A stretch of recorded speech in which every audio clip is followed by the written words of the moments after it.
water coming across this pond road, it goes across 105, so will it impact that crossing? I don't believe so. You're talking Pond Road to the north, correct? Yeah. Yeah, no, the water, the stormwater features and the runoff will be channeled towards the west. How's it gonna get to the lake? It's gotta cross, if it doesn't cross the pond road, it's gonna cross the end road. It's gotta cross somewhere. I would defer you to the engineering plans because it will specifically address where the What I'm water. asking is it gonna affect the culverts that the town has on them roads? Can't impact any other. Yeah, there's no more water than it already, there's no increase in water.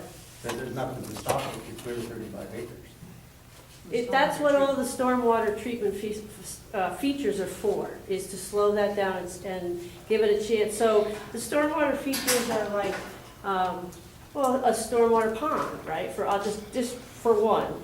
So waters that, it's a calculation, quite frankly. So all the area of a certain size has to be moved. The water has to be moved, you know, it has to be addressed as to where that water flow would go.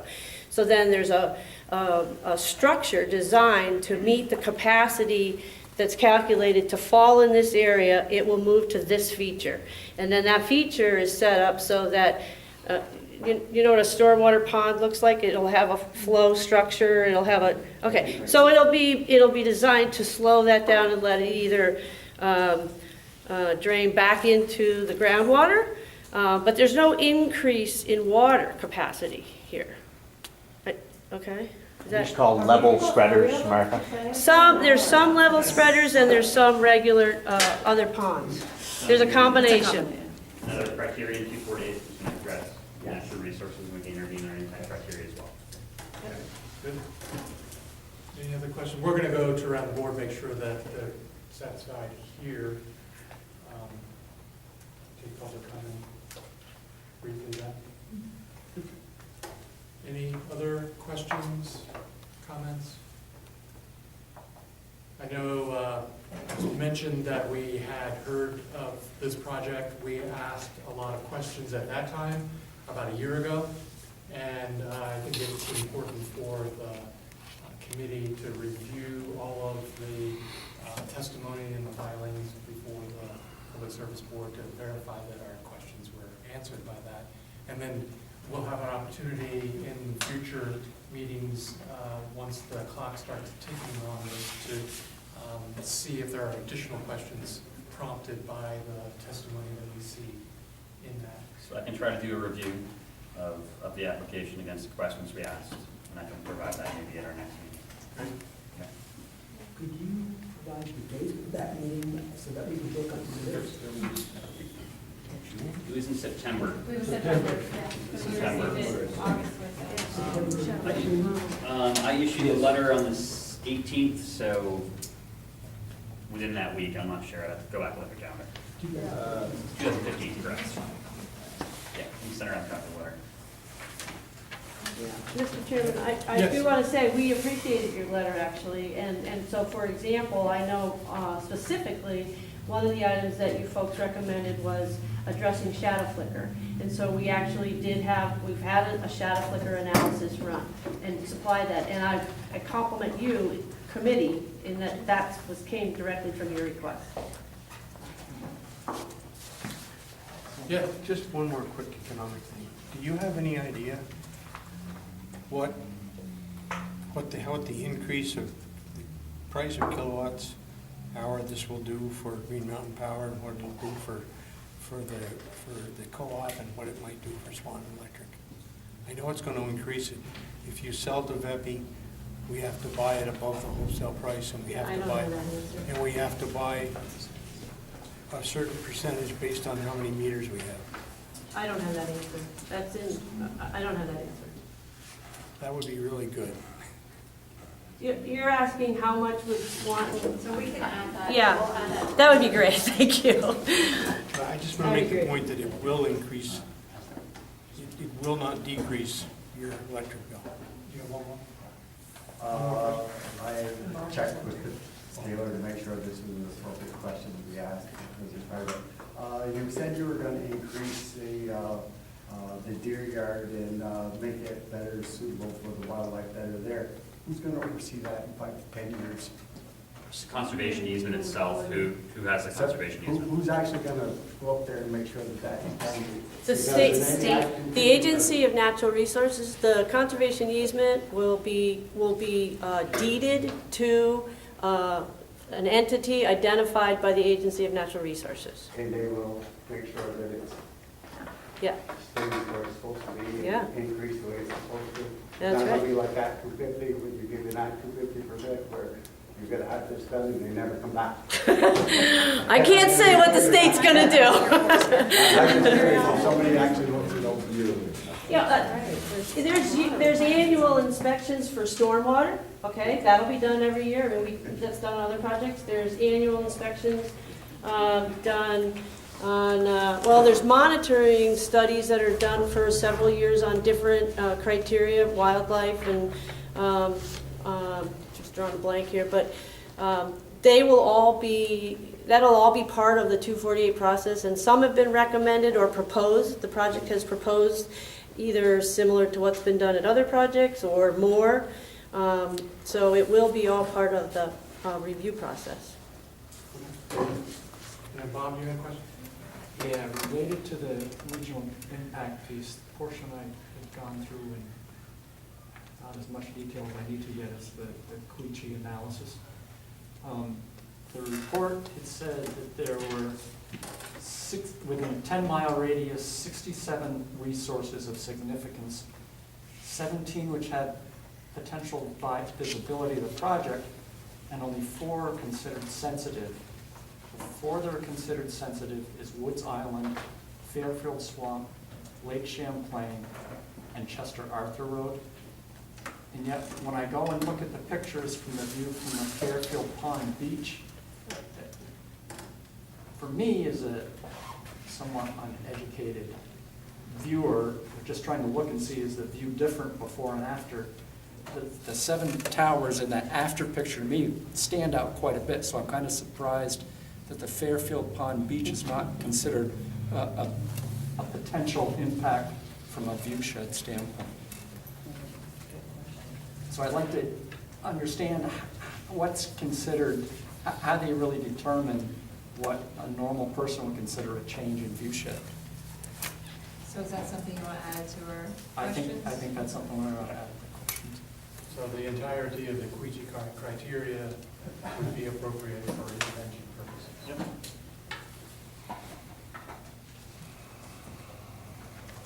All right, anything else from the committee? All right, we'll then take brief public comments, please.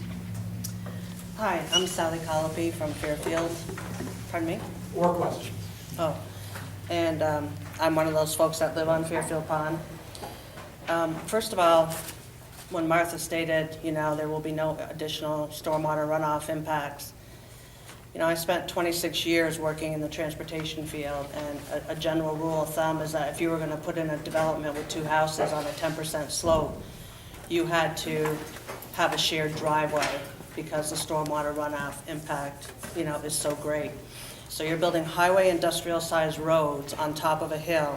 And so when you go to look at that plan, because the original plan did state that 95% of the stormwater runoff and 5% was going to go into Fairfield Pond through impaired Hungerford Brook, is going through 4 other impaired tributaries also, and was mainly going to drain into the Missisquoi and St. Albans Bay, and ultimately Lake Champlain. And those are the main priorities for the TMDL cleanup, at like 65% reduction. So, the project is proposed to gut a mountain and over the most impaired water bodies for stormwater runoff in the lake, and then on Fairfield Pond, and that will impact that watershed dramatically. Their experts have said that sound does not attenuate over water.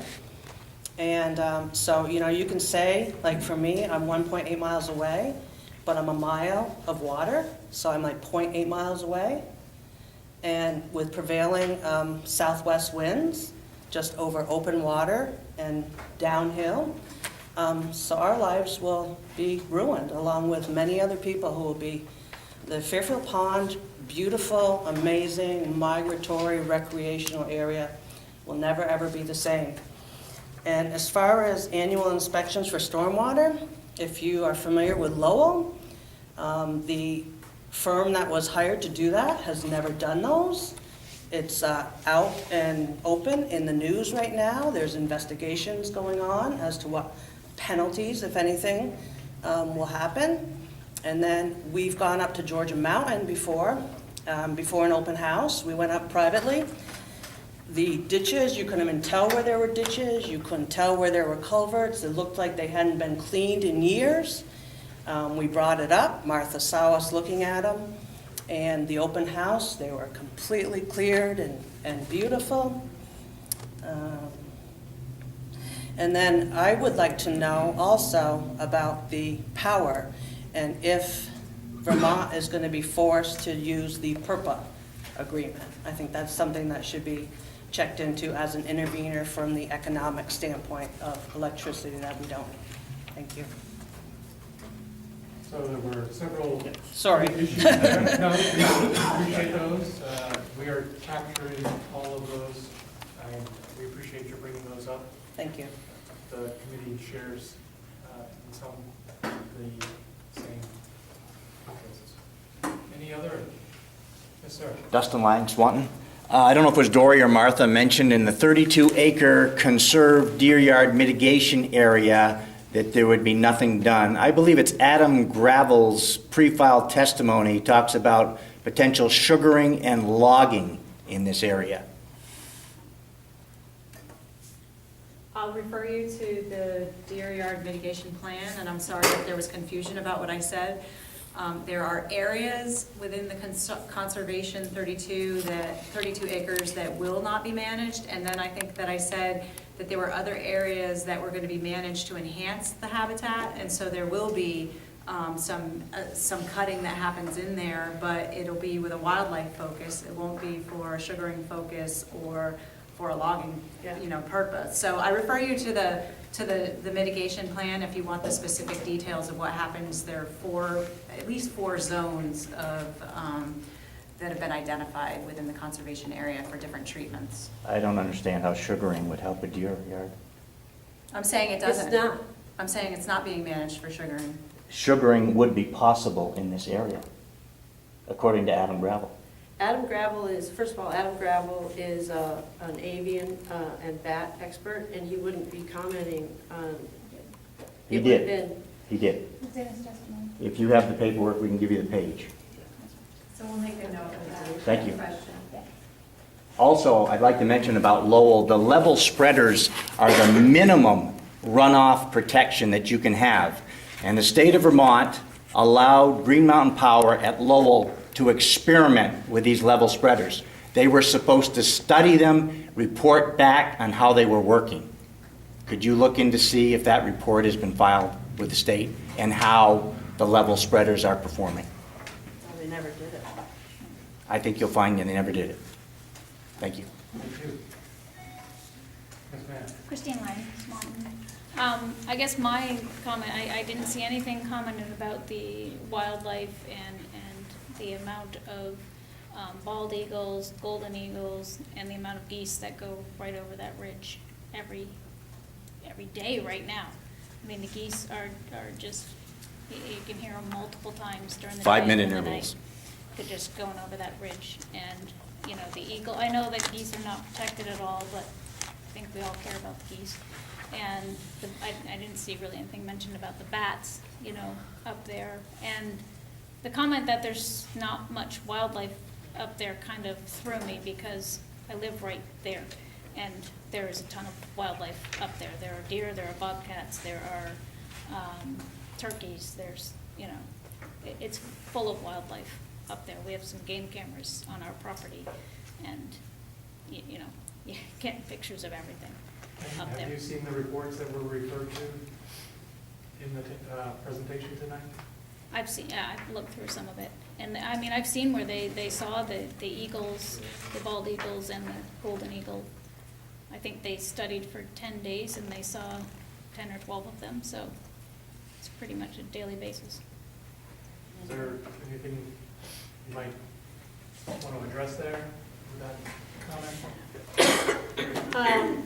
I can say that we actually, so Arrowwood did not. No. We did not survey for birds or bats, so that's covered by others, and that's why it wasn't in my Right. presentation. Right, that's why it wasn't in that presentation. It has been That's a covered no, by another- Stan Tech.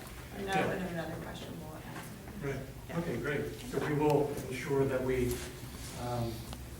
when we vote to intervene, whether we do or not, we have been compiling a list of issues that we will evaluate as a part of that intervention for the region. Great. Thank you. Thank you. Any other? Well, it's been very helpful to have the variety of perspectives presented here tonight. It helps us. We're not all from those areas, and it's really useful to hear. We appreciate your time. And for our next meeting, can you get an official report from the FAA on what their determination was on that? Because originally they said it was in the flyway to Highgate. And clarify. Huh? So it might be another reason for I'll the confirm intervention. that. There must be written something or other that they signed off on, I just don't know what it is. Yeah. And I guess, so that's the matter that's before us now. Perhaps staff could share with us what the intervention of NRPC would be, were we to recommend that.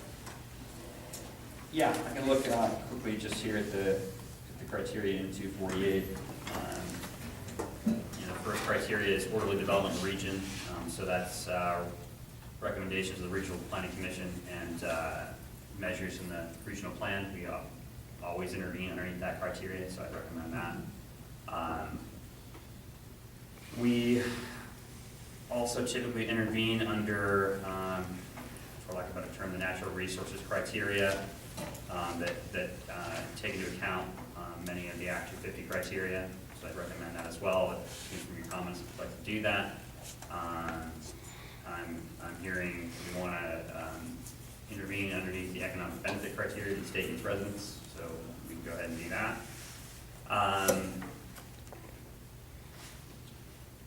Those are the big three that I was hearing. Do we have to list what are we just? We haven't done that before. We've just moved to intervene, and I've just made the decision about what criteria based off your comments. So I'm not sure we need to be specific in your motion. I think we're probably better off to say Yeah. including these Yeah. criteria, but not. Yeah. I mean, this is gonna be our recommendation to the full commission, because they're the ones that are gonna have to vote the intervention. We're only an advisory committee. I doubt they're gonna tell us about it. but Yeah, this so will we be- usually make the motion to, we have, yeah, I think something of this very, magnitude, I think Okay, they really yeah. want the full commission to say, yes, we do, Okay. or no, we don't. I just feel I- more comfortable with, And I'm fine with that, with the Fine. caveat of we've got a pre-hearing conference for the project, the Public Service Board next week. That's when the schedule will be set. I'm imagining our intervention deadline will be much after our next board meeting, probably in November, Martha, do you think? Just Yeah, FYI, I think the Agency of Natural Resources submitted a request to move that pre-hearings conference. So I think that's going to get moved out a little bit, and so that'll give you that even more So we time. can- But if it does happen before the board. yeah, we could, Yeah. I have no problem doing that, but I think the full intervention Yes. should be avoided. Okay. As long as- My opinion.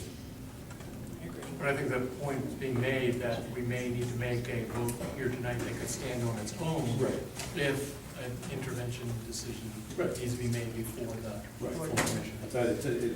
I think our vote would be that we recommend to the full commission whatever we say. and so we would move forward on staff if we need, as staff, if we need to take any actions before the board meets Right. with that recommendation, and recognizing the board Right. might Right. not take it. And we can always withdraw. And we Yeah, always would. Right, okay. Good, thank you for that clarification. Any other questions about this issue relative to the Swan Wind project? I would entertain a motion regarding intervention. I would move that this committee recommend to the full commission that we file for intervention at the, whatever it is. Yeah, well, I said, yeah. To include the three, or to involve at least the three criteria that Taylor has suggested. Second. We have a motion and a second by Colleen. Any further discussion of this? Yes. His motion to have the commission does not in any way interfere with the administration filing that request. Yeah, if needed. In fact, we could make that caveat, should there be a need, because we haven't met, that we recommend. I would add. Is that your friendly So motion? there's a friendly amendment to revise that motion to include that if a decision for intervention needs to be made before the full commission meets, that the staff be authorized to engage for intervention. I accept it. And second, you accept that friendly amendment? Any further discussion? All right. All those in favor of the motion say aye. Aye. All those opposed say nay. Okay, it's unanimous. As part two to that, if this committee is interested, I think it would be helpful for the finance committee to be requested to examine the budget and determine what, if any, resources might be available to assist staff in the intervention of this project. I'm assuming that the level of work that might be involved in intervention of a project of this scale might be beyond our current capacity. It's just me, so yeah. I made it sound very official, but really Taylor doesn't have enough time to do this all. So Yeah. that's really what it comes down to. I think that you as one putting the budget together, and I think we could suggest that to the finance committee. without- They happen to be meeting right Right. before the board meeting, so it's got good my timing. notice. I got my Yeah. notice. I think you can just do that, you don't need something. Just wanted to, Executive. no finance.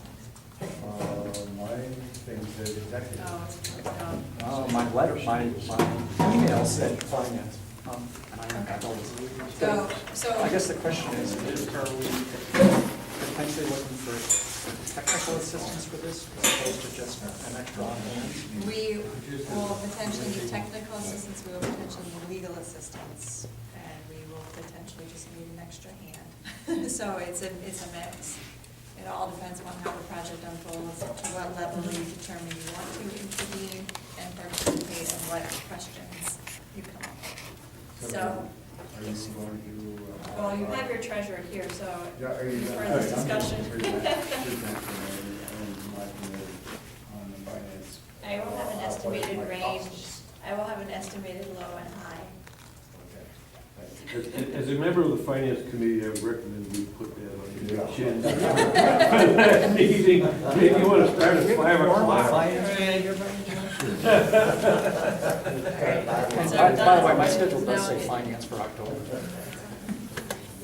At 5:30. I know it's 5:30, but I thought it said executive. It's fine. No, it's at finance. He was gonna be there, just didn't know why. I'm gonna be there, I didn't know why. All I know is Okay, I got well, one every month. good. We have that issue covered. And anything else on this particular project? All right, we'll move on to the, We don't have to vote on whether it's impact or everything. that'll be awaiting. That's what we mean. So the next project is the Ben and Jerry's Homemade Incorporated, 900 West Grove Park Road, Town of St. Albans. This is a minor act 250 application.